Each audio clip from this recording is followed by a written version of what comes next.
So good afternoon, welcome, happy Saturday, everyone. I'd like to welcome you to this very special webinar presentation. My name is Brooks Roach. I'm Manager of Patient Knowledge and Connection with Diabetes Canada, and have the real privilege of welcoming this session, which I'll explain briefly before we hand it off to Brenda Bradley, who will be our guest moderator. Before we get started, I do just want to take a moment to pause and acknowledge and express some gratitude for the land on which we all gather. I'm joining this webinar from the traditional and unceded territory of the Mi'kmaq people in Halifax or Chibuktuk.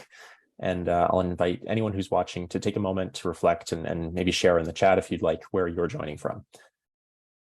So without further ado, I would just like to sincerely welcome our wonderful guests. And I'm personally really excited to sit back and take in this conversation. It's going to be a fantastic one. We have a wonderful array of perspectives joining today.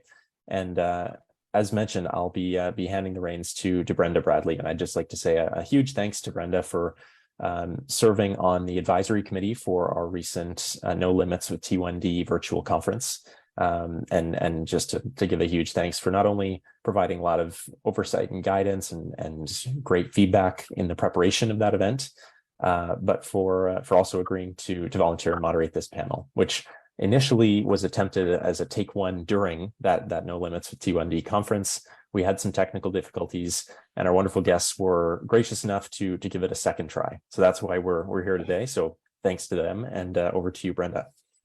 Thank you very much, Brooks. I also want to acknowledge the land that I am on.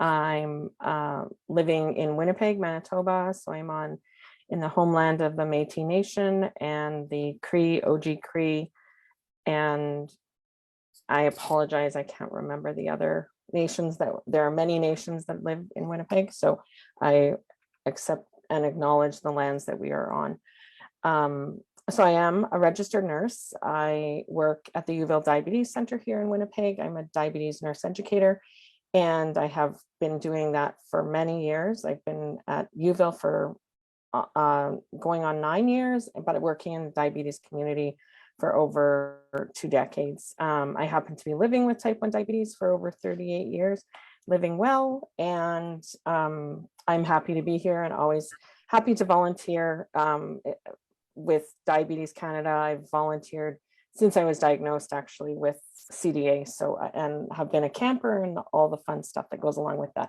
So I'm really happy that we were able to rejoin and reconnect and hopefully have a great connection this afternoon. So I just want to welcome everybody. It'll be interesting to hear this discussion minus the technical difficulty. I've also, like Brooks mentioned, I was on the committee, the chairing committee for this conference, and I just want to take time today, if you have any questions, just ask them, and we'll be sure to be getting to all the questions at the end. Right now we have Gabrielle and Ryan joining us. They're going to tell us a little bit about their stories, and Caroline was going to retake this little virtual session with us, but unfortunately she is under the weather, so we're just going to send our best wishes to her and her family. So without further ado, at any time, if you have any questions, feel free to put them in the chat. We will get to them. But right now, I'm going to ask Gabrielle, could you share with us a bit about your type 1 story, including the transition from school to work life, and what did you find so challenging and why? Thank you so much for that. Yeah, so transition. So I've been living with type 1 for almost 25 years. So, it's funny when you're, diagnosed maybe as a child, life goes on, you continue your activities, things are a bit different in terms of like at home life and the injections and all the diabetes stuff, but, the activities and the extracurricular in the school doesn't stop, right? But I took diabetes as a project, not for just myself, my family took it on as a project. And I think over the years, with my family's support, I really developed a love for health and understanding more about type 1 diabetes and how it affects your well-being, and how it doesn't have to affect your well-being. We're living well here, and just really embraced that. And I decided to become a dietitian to specialize in diabetes. But certainly, I must say, when I was a young student, learning more about diabetes type 1, type 2, I don't think I was ready, right? I don't think I was ready to understand other people's life living with diabetes, because I was not I only knew my story, and I don't think I was ready to listen to other stories because I wasn't comfortable. But then I matured, and over time, I really started embracing people's lives with diabetes and trying to really understand and help, and understood that my diabetes may not be your diabetes. And I really take that to heart to this day. I think that, we all might live with type 1 or type 2 or whatever it is, but our stories are so personal, and we should be listening to each other and be kind to each other. So I think I've grown over the years. As much as I took a lot of responsibilities as a kid, as a teenager, and then a young adult, it changed a little bit, but I'm back on track here with making sure that people's stories are heard. Okay. And what do you think, like, what strategies have helped you along the way to like get to that place of, like, I know it's maturity, and I would agree with that, like, because that having the same kind of relationship with going on to be a nurse, because I thought it was cool when I was in the hospital when I was diagnosed, and I'm like, okay, I'm not promoting that, but anyways, just like, what strategies did you, like, as you moved along, like from especially like school into your work life, how did that integrate, especially because I'm assuming you would be seeing people with living with diabetes? Yes. Yeah, I think my biggest strategy is listening, I think, and understanding, like I was saying, that like my experiences are not your experiences, and understanding that separation, right? I really had to put myself in the educator's shoes or the healthcare provider's shoes, and understanding the person in front of me versus thinking of like, oh no, like what's going to happen to me, or, how not comparing my results or my life with diabetes to the person in front of me. The time is for the person in front of me only. And if they're open to hearing more of a perspective, a different perspective, want to learn more about me, then I'm absolutely open to sharing. But my biggest strategy is like having that separation, but also connecting on so many other levels. And I think through listening and positive self-talk and reflection together, creating that safe space is my ultimate strategy to make sure people are listened to and heard. Awesome. Yeah. And I think I would agree with that as a healthcare professional, that's one of the most important things as a person, not only living with diabetes, but as helping people who live with diabetes and try and live well. You want them to be heard and have their story told. Absolutely. So, yeah. So let's talk to Ryan and let him tell us his story. So Ryan, can you just tell us a little bit about yourself, and also just the biggest challenges that you've found? I know you're a parent and you have other health challenges. So can you tell us some of your challenges that you've had in relationship to your life with diabetes? Of course. Hi, guys. I'm Ryan Hooey from Windsor, Ontario. I'm 36 years old, and I've been diabetic since I was 7. 11 years ago, I got diagnosed with diabetic retinopathy, and I lost essentially all of my vision. So I'm a guide dog user, and I'm living with blindness. I am a patient partner for Diabetes Action Canada. I'm a volunteer for Diabetes Canada, and I am a program lead for a program called Come to Work with the Canadian National Institute for the Blind. As mentioned, I am a father of a 3-year-old young girl named, my daughter's name is Abigail, and my guide dog is 4 years old, and he is a yellow lab named Joe. When we're talking transition, I think it's important to remember that we're always going to be going through transitions. I think there's just more milestones that we remember rather than the small little incremental steps that we take along the way. One of the first things I remember is there not being any other kids around with diabetes. Everybody was fascinated that I had to poke my fingers, that I had to give myself needles. I had to do this. I had to watch what I ate. Playing hockey, I was allowed to eat peanut butter sandwiches on the bench. So I was kind of not an outcast, but just a little bit different. I remember going to the D camps as about a 9 or 10-year-old. So I was a few years in to my diabetic journey, and seeing these other kids do the same thing that I did. It was a transition period for me, because I said, look at this, I have friends there. Look, there's other kids. I'm not alone. I think this kind of gave me some hope and really helped me push through the childhood, because it was just a little bit different. Diabetes is manageable, but it's such a fickle disease that sometimes you just don't really know, as best your control can be, what's really going on. And I'm not a medical professional, so please don't take any medical advice from me. I'm just a person with lived experience, and dare I say, a lot of it. There's been a lot of ups and downs with my diabetic journey, and it's been a great ride, and I'm doing some really good things, and I'm hoping to continue to work with Diabetes Canada, Diabetes Action Canada, and let's get that framework in place so that treatment across Canada can be consistent, and maybe one day we find a cure for those with diabetes. That's awesome. So Ryan, I have a question for you. How do you talk to Abigail about your diabetes, or what kind of questions has she asked about that, and how do you go about that? So I am very honest with Abigail. Right now, we're kind of concentrating on the guide dog issue, where when he's working, let's not touch him when he's working, because she's only 3, so Right. she's not quite there. And she sees a friend in Joe and says, "Hey, this is my friend. I'm gonna pet him and touch him, but hey, he's kind of working. You're distracting him," and they have a great relationship. But when it comes to diabetes, I think the thing that she notices most is that I do wear an insulin pump, and that I do wear the Dexcom on my tricep. So she'll notice those things, and I have to say that no, those help Daddy with sugar and with his diabetes. I don't think she understands. I just think she understands. Let's not touch those things because they're pretty important. I use a very old Medtronic Veo pump.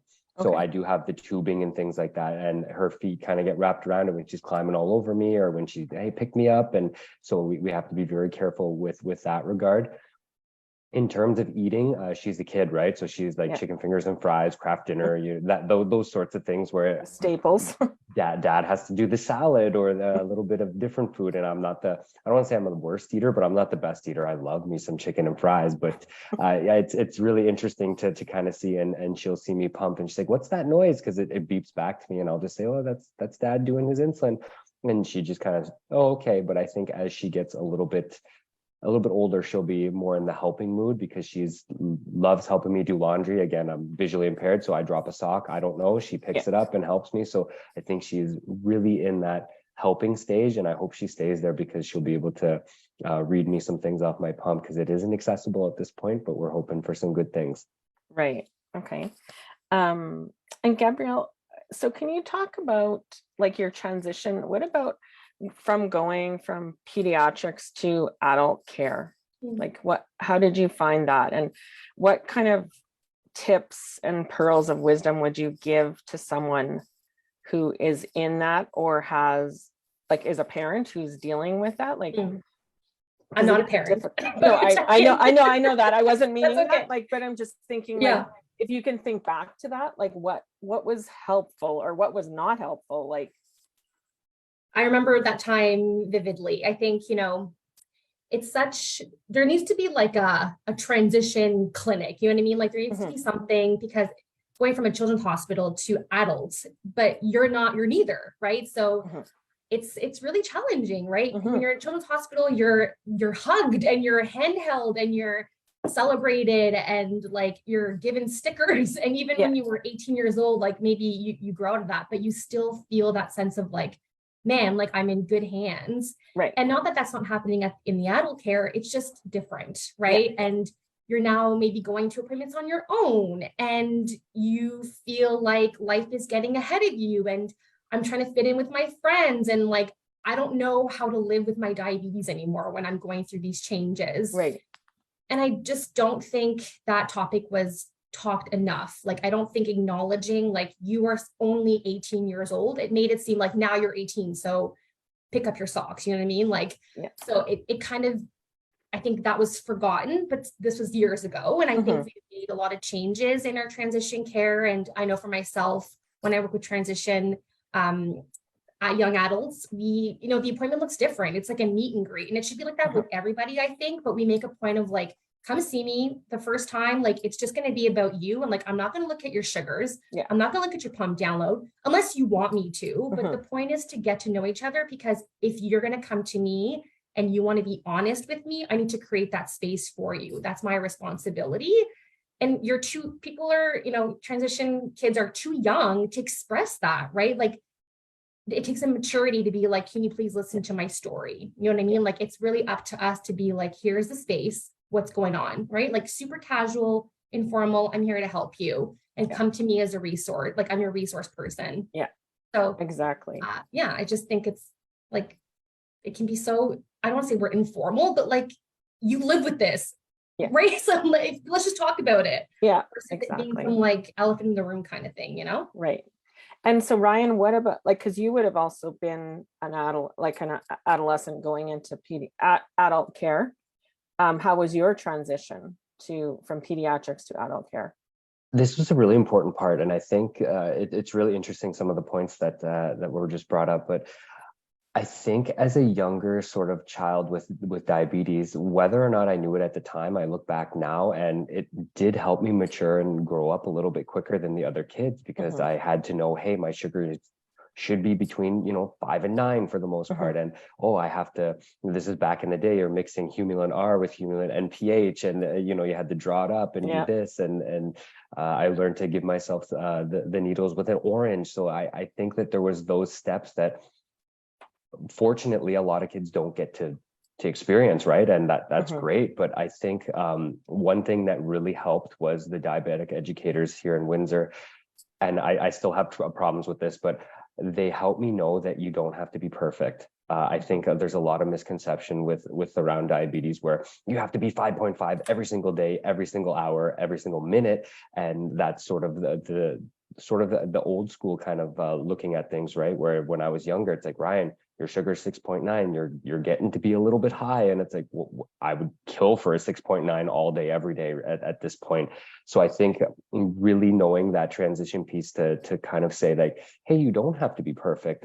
Diabetes is what it is, and there's so many different kind of contributors to blood sugar, whether it's stress, whether it's you're going through all these other transition periods, even just moving into a new place. It can be a little bit more difficult with having the food around, or ordering in Uber Eats, those sorts of things. I really think that knowing that you don't have to be perfect is a really big piece to the transition, especially with children going into those teenage years, where you want to maybe experiment with some alcohol or some things. And I went away to university in the United States, so again, big transition piece there was, okay, I'm living alone. I don't have to show my dad my sugars. I don't have to be doing this, and maybe I can go have a couple beers or go to a party and do some things that I don't want to say maybe I shouldn't be doing, but maybe I should be doing a little bit more responsibly. But as an 18-year-old, that's kind of thrown out the window. So I think when you look at those pieces too, it's really, really hard, and it just adds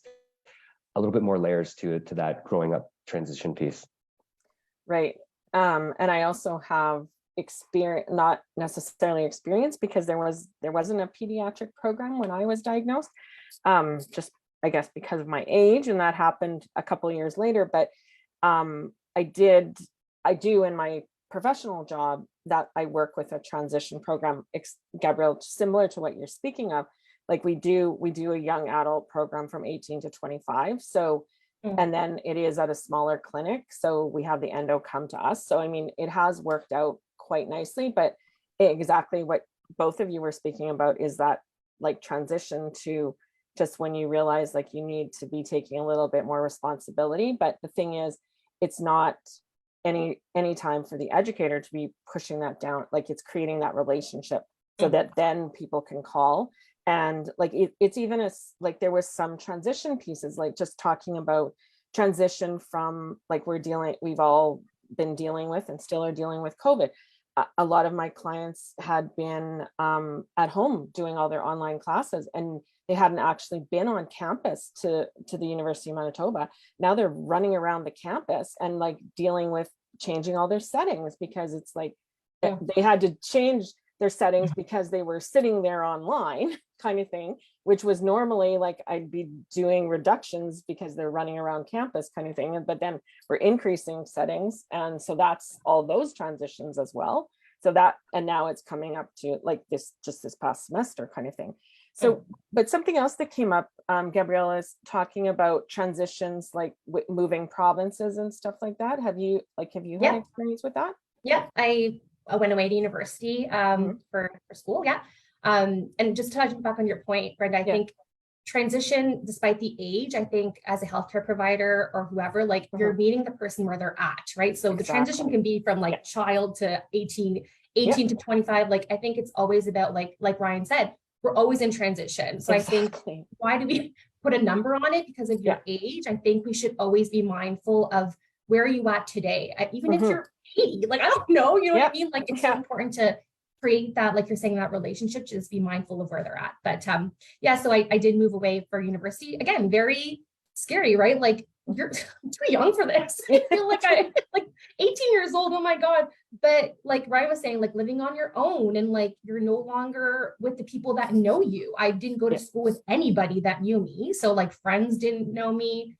Like, my family wasn't there. So I had to now say to people, hi, I'm Gab, and I live with type 1 diabetes. Not like that was my introduction for everybody, but it came up more and more, and having to be honest with my roommate and my RA on the floor. And like, again, it's so hard and not making it that big of a deal, because like, I'm fine. But it can be a big deal if I'm no longer fine, and them not freaking out if I have to ask for help, right? And I think when I was younger, if I were to ask help to somebody like a teacher, it got escalated, because it was like, they've never handled a low blood sugar before. And I was like 9, and it was like, I'm okay, I just need like to sit down. But then it was like this blown out thing.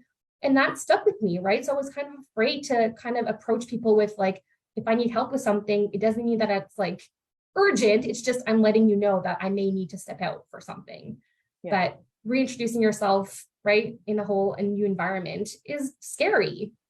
Absolutely. Like, and it's that's something that I found when I was working in the hospitals and stuff like that, because it's like, you don't want to like it. And I mean, it was way back when there was no sensors or Dexcom or anything like that. You know, it's like poking, and it's like, okay, you have these patients, and I'm working on a surgery unit, and it's like, okay, people can go, things can change very quickly.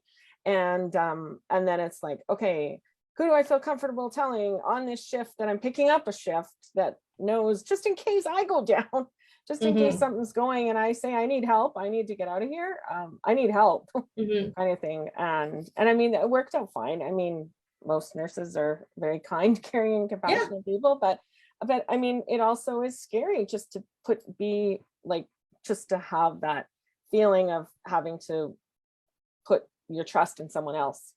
And I feel too, because of our diabetes, like working in a hospital or even studying something in the health sciences, like nutrition, it's kind of like a safety net. Like, I felt comfortable studying and being around students that were interested in this kind of stuff, because like, it was not only what I'm interested in, but it was my life, you know what I mean? So like, now working in hospitals, like, you kind of have that safety blanket, right? Because you're around healthcare providers, and they should be aware.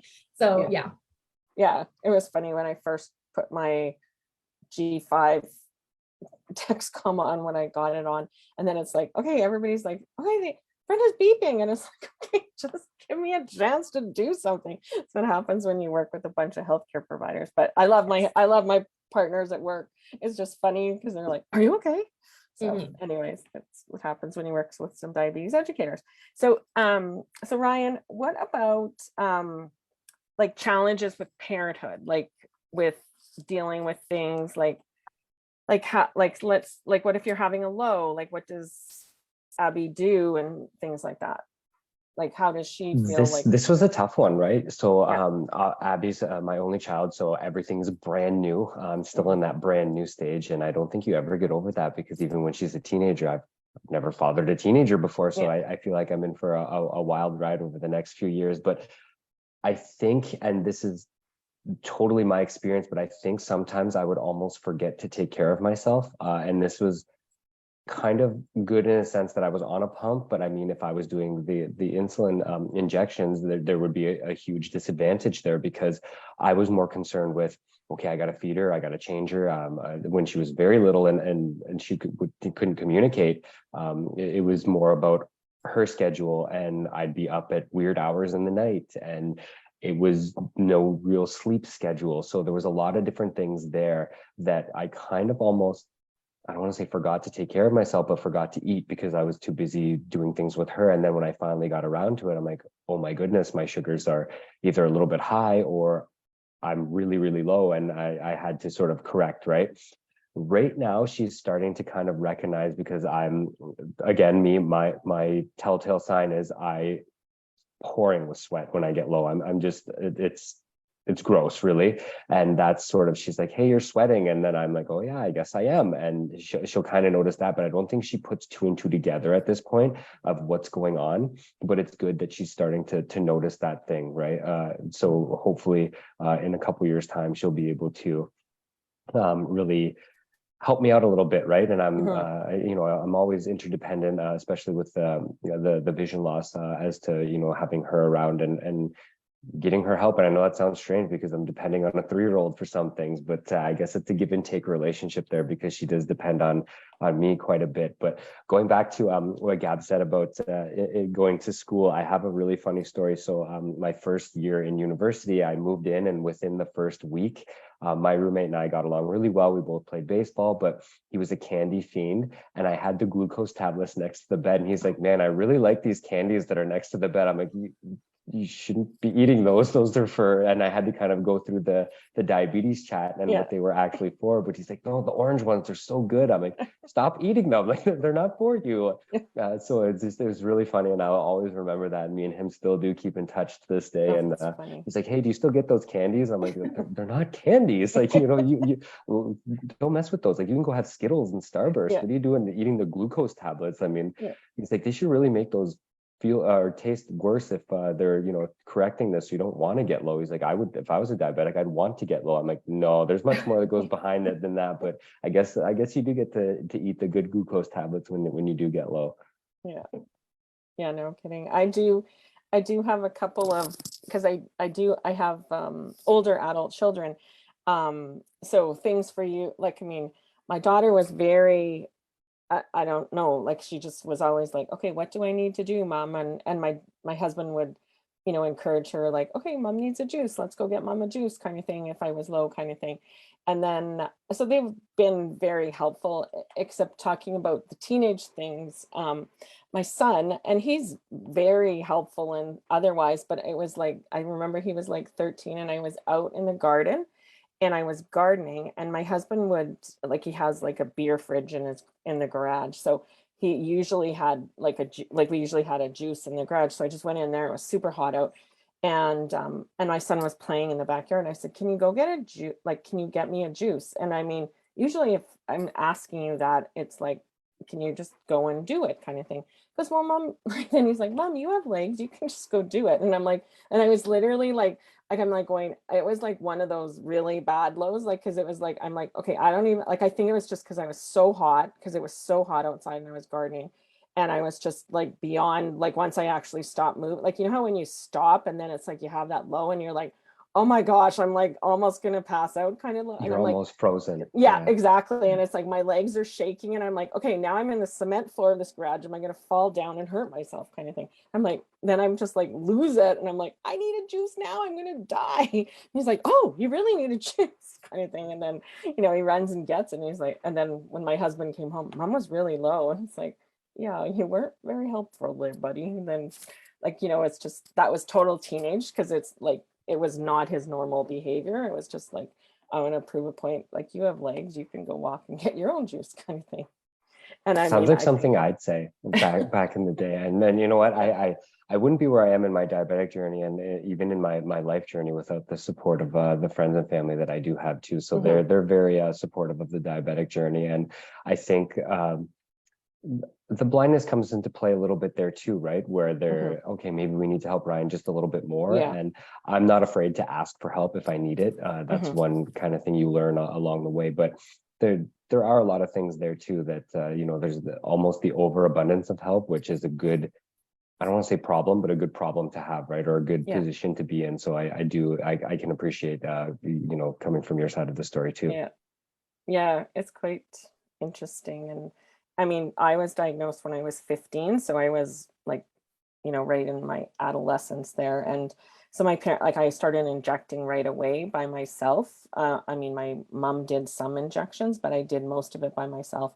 And my dad has dementia now, but it's interesting because even if my Dexcom goes off, he goes, are you low? Like, he actually, like, that's something that he still remembers, kind of thing. And he's like, oh, you need a juice. And like, it's kind of interesting that he's still cues to that. So, but yeah, I think it's just, I think in any part of transition, personally, having been obviously through many, just where we to be asking for help, that's never an issue kind of thing.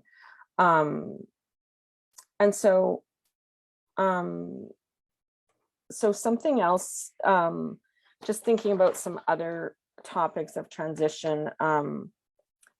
So what about like like both of you talked about some support systems, but just like what would be like, what do you do like with your like new friends and things like that, or new coworkers that like, are you open right up off the front that you're telling them about it, or are you, you know, a little bit reluctant to tell someone? How do you deal with the coworkers? It's Ryan, and so with me, I think there's sort of, you can't be embarrassed that you're diabetic, and I know others along in their journey will have some sort of acceptance, and you know it's a big journey, so it's not whether you're here or there with it, but I think that's the big piece, is that you don't have to be ashamed of being diabetic, and that's where you can kind of advocate and sort of educate the public, whether it's your coworkers or your new friends or family, of that, because it is important, right? So I always use the example of, you know, if you get low in the mall, you might look drunk, and the security guard or somebody comes up to you, they might get the wrong impression. But if you're able to advocate for yourself, and I know it's much easier said than done, that then you're able to kind of put yourself in more of a position to receive that help. There's been some times where I've gotten low, and it's been a little bit of more of an emergency than others. So I think that that's a really big piece when you're looking through the transition, is you have to be comfortable with being diabetic, and that comes in time.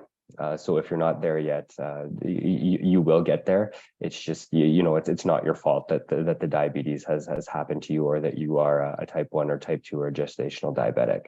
I think that's a big piece. So I am pretty open off the bat, and it's you can hear me beeping going all over the place with my pump and with my Dexcom, because I don't use the tester. I use my phone app, so my phone is usually always on, and it's beeping away telling me, hey, you're 5.5 or you're 10.8. So there's a lot of beeping going on, and I don't want people to think like, wow, this guy's so important at work, he gets so many emails and text messages. It's mostly the Dexcom going off. So that's what's going on with me. And how about yourself, Gabby? Yeah, I was going to say, I think first of all, the feelings of shame and blame, first of all, those feelings are normal. And I think, you know, that's where talking about it with someone that you trust, you can get past those feelings. But, you know, my stance is like, I always want to make sure that that conversation is talked about when they're meeting with me.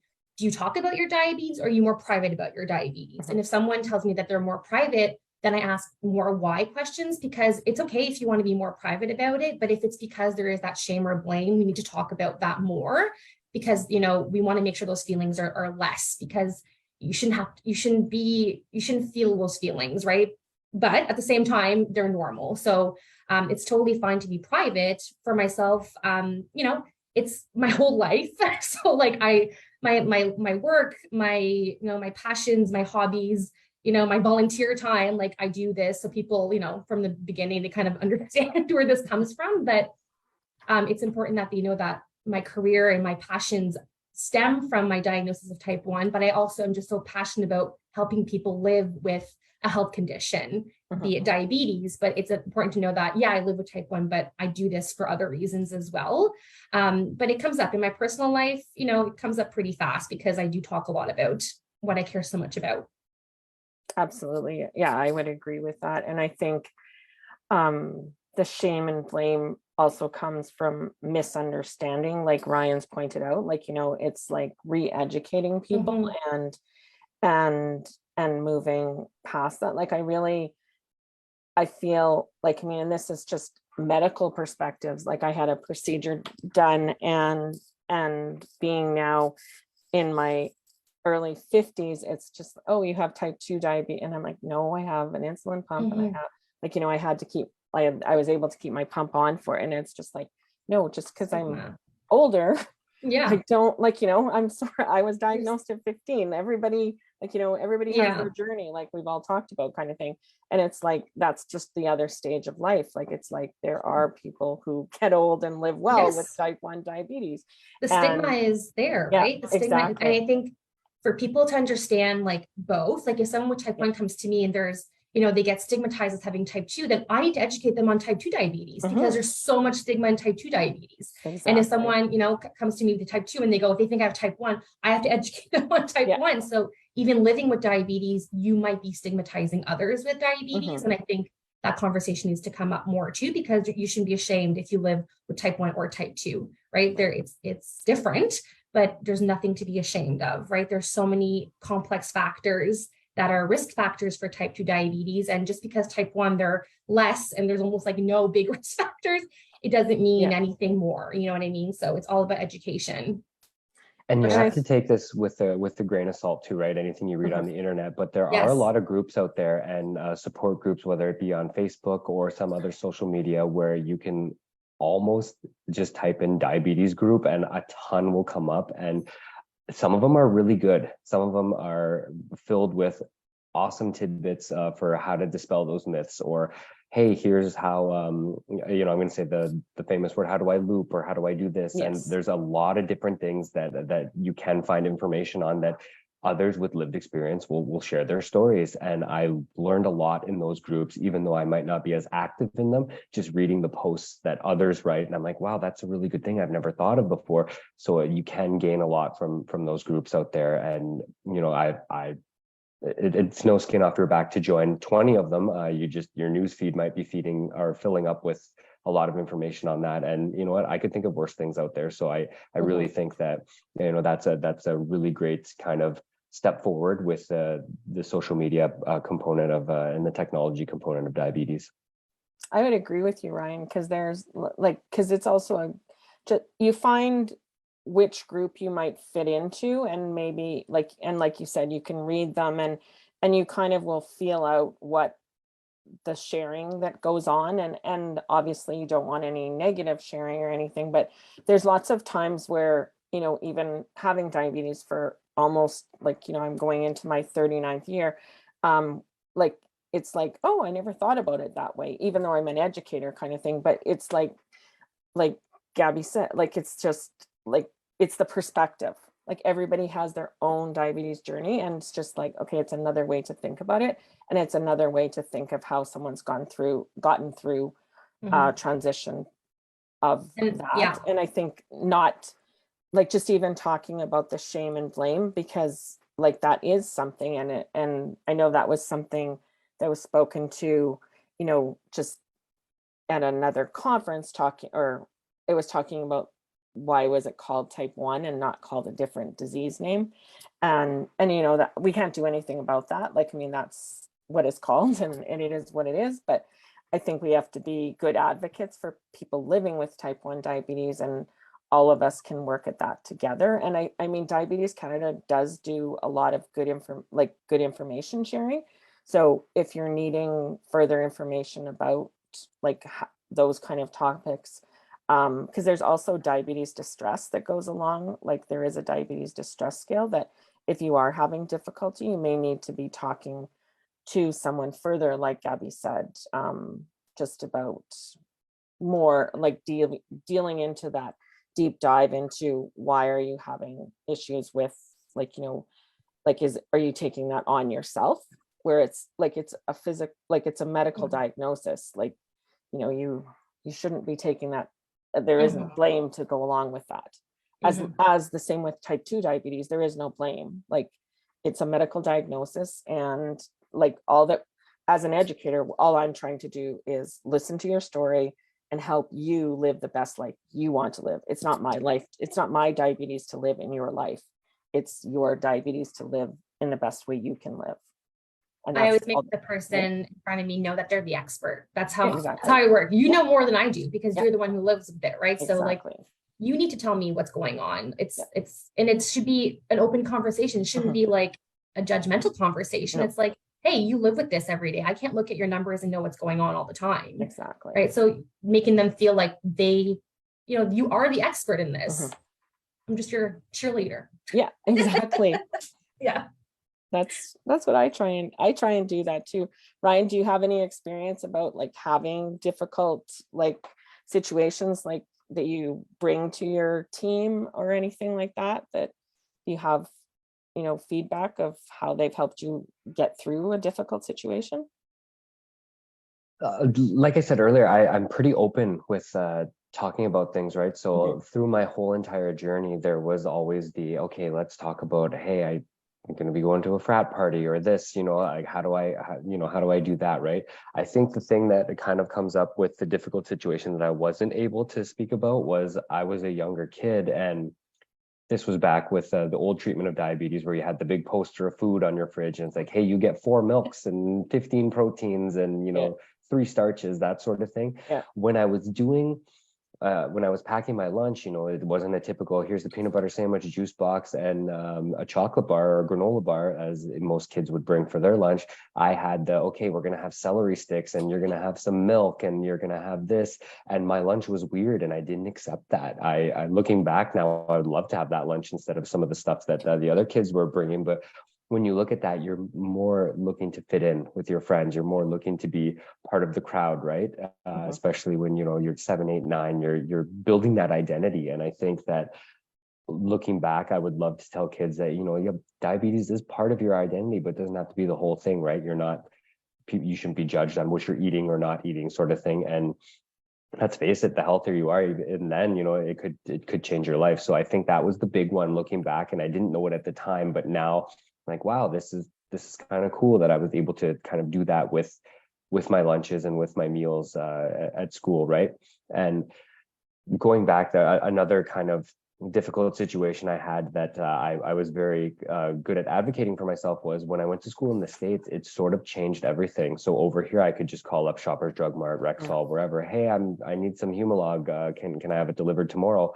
Whereas in the States, I didn't have that, and I wasn't able to see a doctor. I wasn't able to get those prescriptions just whenever I wanted. So I had to kind of prepare, when's the next time I'm going to go home? Oh, it's September. I'm going to go home in November. So I had to have enough insulin. I had to have enough pen tips. I had to have enough testing strips, alcohol swipes, all those things. So looking at that and the availability of me it was kind of hard for me to get those in place. And obviously the pharmacy was like, hey, we can't give you this much insulin, we can only give you this much. So I had to get special notes from my endocrinologist and my diabetes educator. So there was a lot of different things that went into keeping Ryan healthy as he's going across the border to away for school, right? So, and I think that might be even the case you know, more often than not, if you are going further away for school or for a transition period, even if you're moving province to province, right, the care and the coverage might be a little bit different.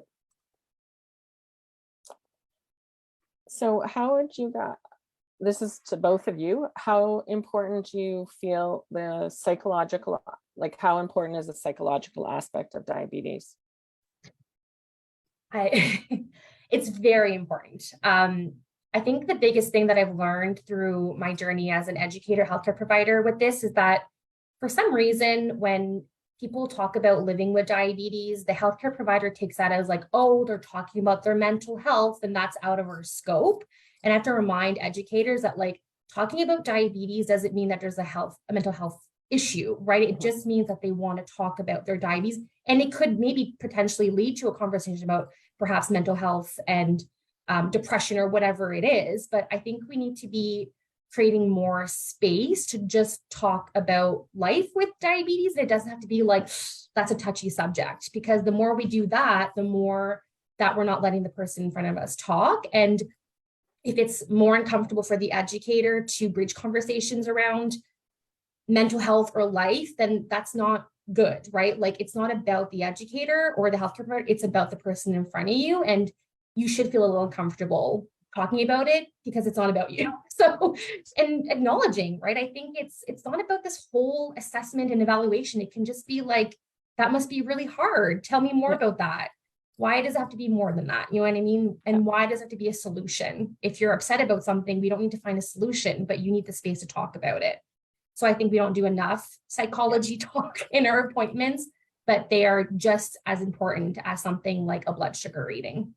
Yeah, or looking at like time and range or anything. Like, I mean, because it's all, I personally say like, I mean, I know how hard it is, and it's like, diabetes is hard. Like, that's like, it's like, because people come in and they're like, it was back to when the A1C was like the report card, and now we're looking at time and range for some people, or looking at blood sugar logs. And it's just, we need to, like, you need to take a step back with your educators and say, like, I'm just having a hard time, like, because life is hard.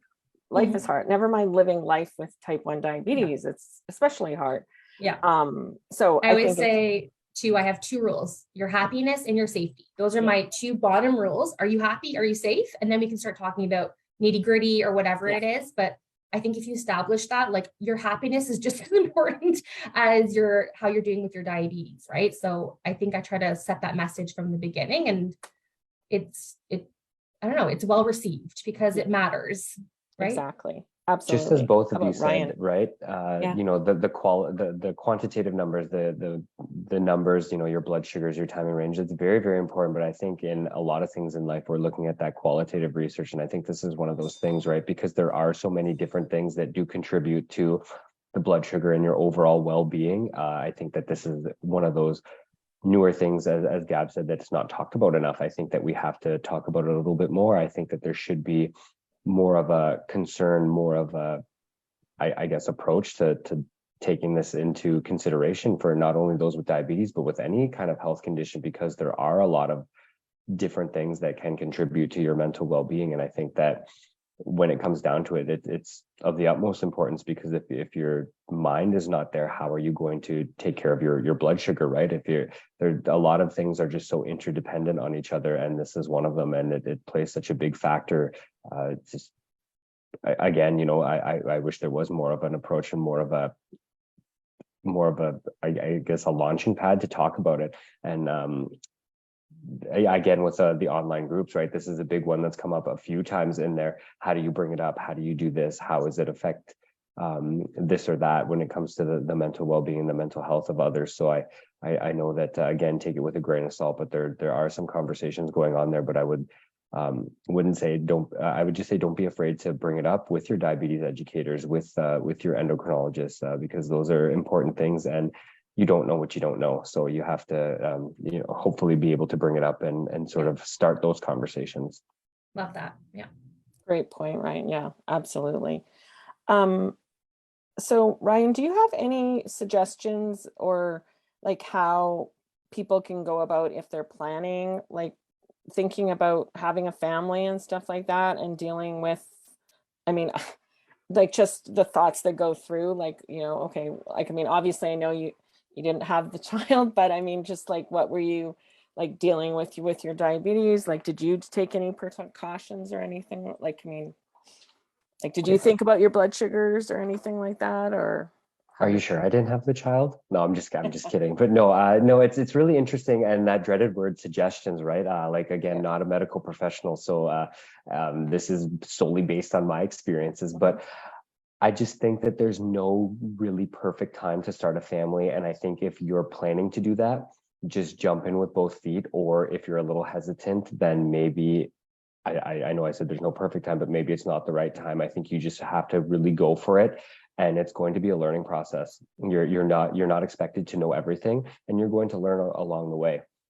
Whether it's with your diabetes, whether it's with the child, and how to care for the child as well. There's a lot of things that you don't know, and I don't think we give ourselves enough credit, because we're a very resilient bunch, diabetic or not. So I think that you have to just take that into account and go for it, and things will work out the way they should. And I know that's probably not the best advice, but when it comes down to it, you have to just, the love will be there, between you and the child, and you just set reminders on your phone, set alarms, and I'll do all these sorts of things. I live and die by my phone calendar and my Outlook calendar, and I'm forever putting reminders in my phone about, okay, check your blood sugar, or do this to be sure. And I know the CGMs make it a little bit easier with that, but when Abby was born, I wasn't on any CGM, so it was more so, hey, we need to check our sugar to be sure, because again, if you're not taking care of yourself, how are you expected to take care of the child?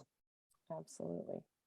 I think that the one that I always remember is that, like, it's the airplane situation, like with the oxygen, you have your own mask on first before you can help anybody else. So I always talk about that sometimes if clients are struggling, like, with too many pots on the stove, or whatever analogy you want to use, like, you got to take care of yourself first before you're able to help anybody else. So sometimes, like, you do have to manage your own diabetes before you're reaching out to try and make a big help to everybody else. And so what else? So the other thing, just talking about, Gabrielle, about just how can people better understand, like, the burden of, like, what about transition? Like, have you done much exercise and stuff like that? Like, what about those burdens that go along? Like, how do you deal? Have you had to deal with that, or how do you suggest to people dealing, like, with the burdens of dealing with different changing exercise plans and stuff like that? Do you have any ideas on that? Can you repeat the question? So yeah, so I'm just asking about, like, yeah, if you're planning to start, like, a new exercise Yeah. regime, like, what are you doing? Like, what would be your suggestions for someone living with, like, dealing with their diabetes? Yeah. So the biggest thing I can say is tell me, right? Just tell me what your plans are, and be honest that maybe you don't know what you're doing, right? And we'll figure it out together. I may not know the answers either, but I'm here to work it through with you. You should never do diabetes alone, right? Never. And if you can't find someone in your circle of friends or family members to, like, figure it out with you because they don't, it's beyond above their head, then that's what I'm here for. And I know I don't care what sport it is or whatever it is. Like, I'm not an expert in anything. So whatever it is, from what I know, my tools that I can figure it out, I'm here to help you. And it's a trial and error. And I think people need to remember that we're not going to get it the first time, right? We're not going to get it the second time, maybe by fluke, but to commit to maybe doing something, like Ryan was saying, like, you got to commit. If you want to do something, commit, and don't let type 1 diabetes get in your way. It will get in your way sometimes, but you have to get back on, right? And you can also tell me, I don't want to get back on because it sucked. And I can tell you, you're right. But what can we do this time around to figure it out together?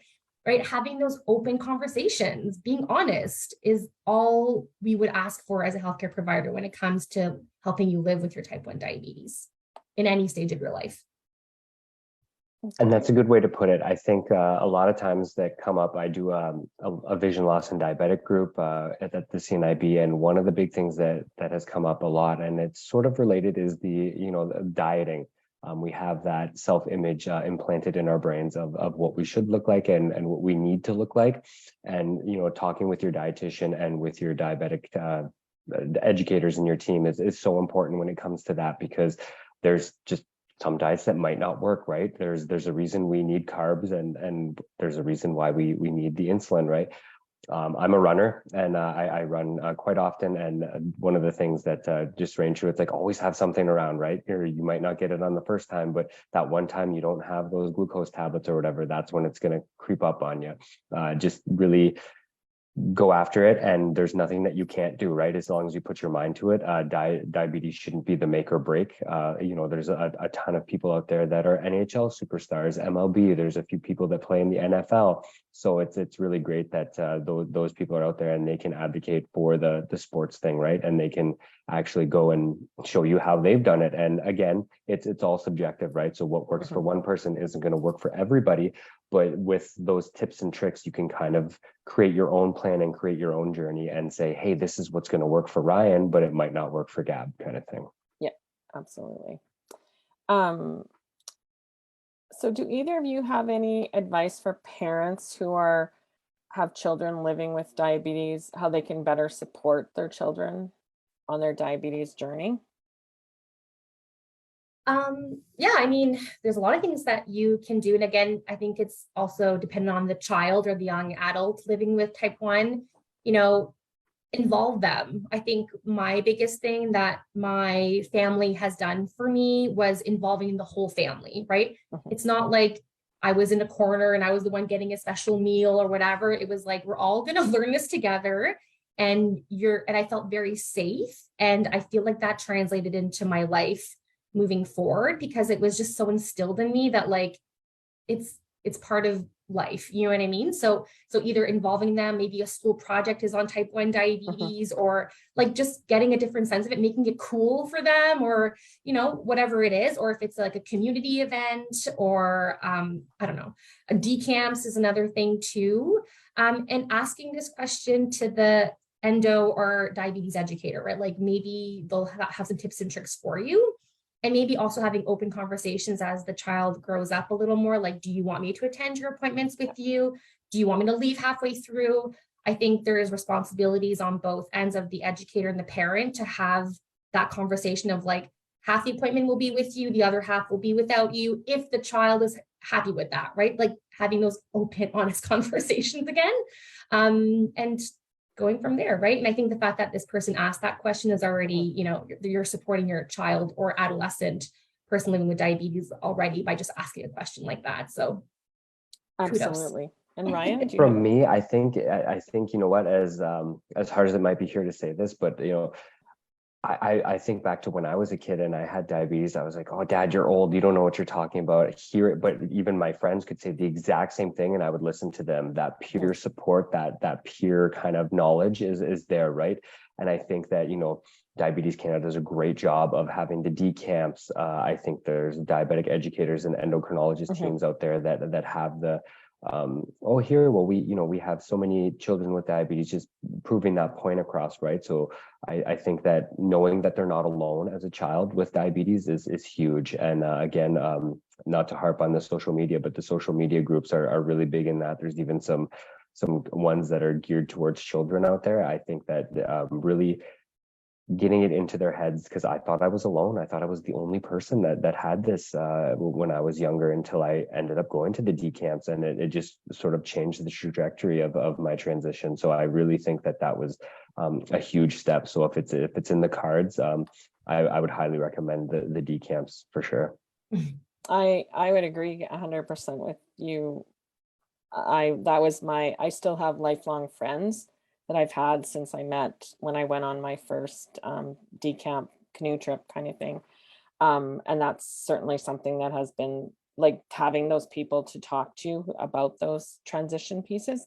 That was really instrumental. So I think that's really helpful, and Diabetes Canada continues to have that access. So that's a really good place. And I think just being like what Gabrielle said, ask your child what you want. Like I know, like my parents, like I said, I was 15 and I actually went on a school trip 2 weeks after I was diagnosed. I don't even know how my mother let me go. I mean, my dad was a basket case, but she let me go. And she said, I asked after I had a child the same age when I went, and she said, if I would let you go, then diabetes would have run your life. I'm like, isn't that an interesting perspective? Yeah. So I think you have to be, as a parent, able to like trust your child. They've grown up with you, like you've taught them things, and trust them when they want to take a step out and be away from the family too. Like that's okay. I remember my parents asked me when I was young, do you want to go to decamp? When I was like, I don't know. And I didn't go, because I was more of like a homebody, and I didn't. And I'm happy that they listened to me, and I didn't go at that time. Right. Now I work at decamp as a healthcare provider, but but that wasn't what was going to work for me. But there was other things that they helped me with. And, it's like you say, asking your child what they would think would be helpful for them. Maybe it's reading a book. Maybe it's, I don't know.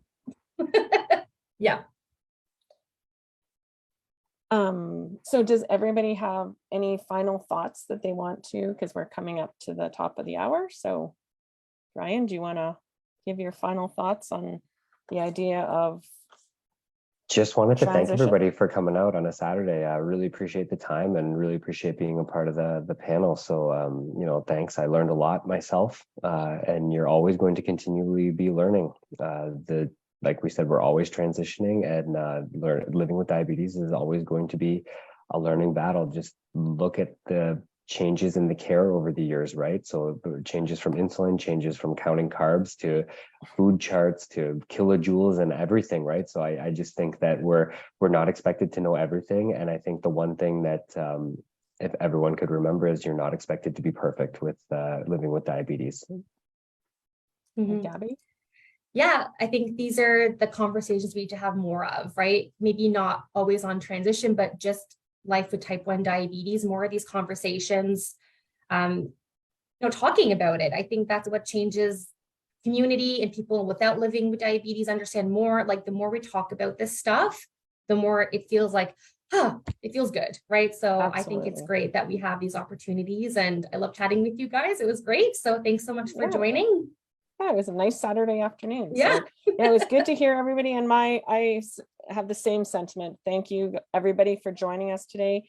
And just live well, smile, be happy, and ask for help if you need help, and ask if you need join a community to hear what other people are doing with their diabetes. And it's your journey, and enjoy your journey with diabetes.